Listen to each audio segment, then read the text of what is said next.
Thank you. We will definitely be sending some along. So, Heather, and then Andrew. I'm very happy to hear you say that teaching evaluations should be used to improve instruction. I'm on the bargaining team for the PTL union, and this was actually one of my articles that I presented to management, and I've included in the chat actually our proposal. It would be awesome if you could attend maybe one of our sessions and express your what you've said to us today about this. We have proposed to management a more holistic review process. We are, particularly as PTLs with no job security, particularly sensitive to how these can be abused or used purely in punitive ways, given that we have to reapply for our jobs every semester. But we also see the value in giving in getting student feedback and using that for instruction. And part of our holistic review is to, especially given the robust literature demonstrating the gender and racial bias in student evaluations, purely making allowing for other sources of review, and also proposing as part of the evaluation process.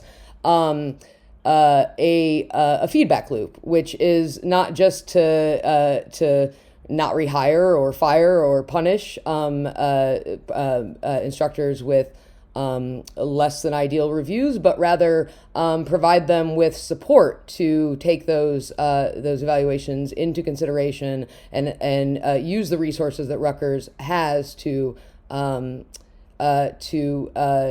implement changes to evaluate the feedback that we've gotten from students and use that to redesign courses or redesign teaching approaches. And so this is one of the things that we have proposed to management. I don't, maybe Karen can correct me on this, I don't think we've actually received a counter on this particular article.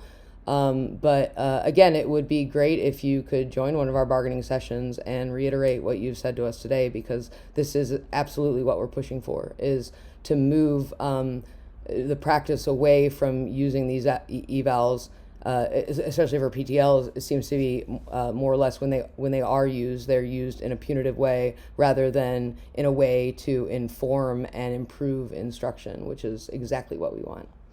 So, yeah, I would say that, my interest in this is purely academic. I'm not a part of the bargaining discussions or the union negotiations or what have you. And so I can't comment on that. But from a pure academic perspective and sort of learning, being interested in teaching and learning, that's kind of my approach to this. So I see it as a faculty sort of coming together around, what are the best approaches for helping our faculty develop and advance. And the other thing I'll say is this is not a unified practice across all of the Rutgers schools and departments.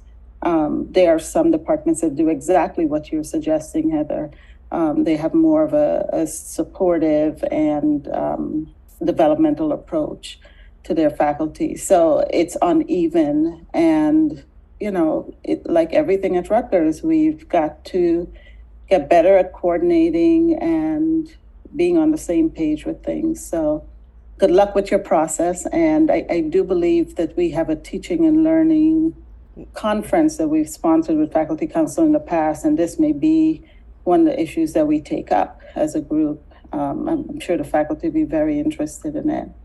Absolutely. Thank you. And to the extent that we don't have academic voices at the bargaining table, it would be great to have some of those voices representing management once in a while. I think that sometimes we do lose sight of our purpose here. Our goals to educate, to do research and service. And I think sometimes it would be great to have your voice at the table. Thank you for saying that. I know Trugill mentioned that at the last Senate meeting. So, and President Holloway, I think he responded that he would consider it. So, and there is, as far as I know, Probost's at the table.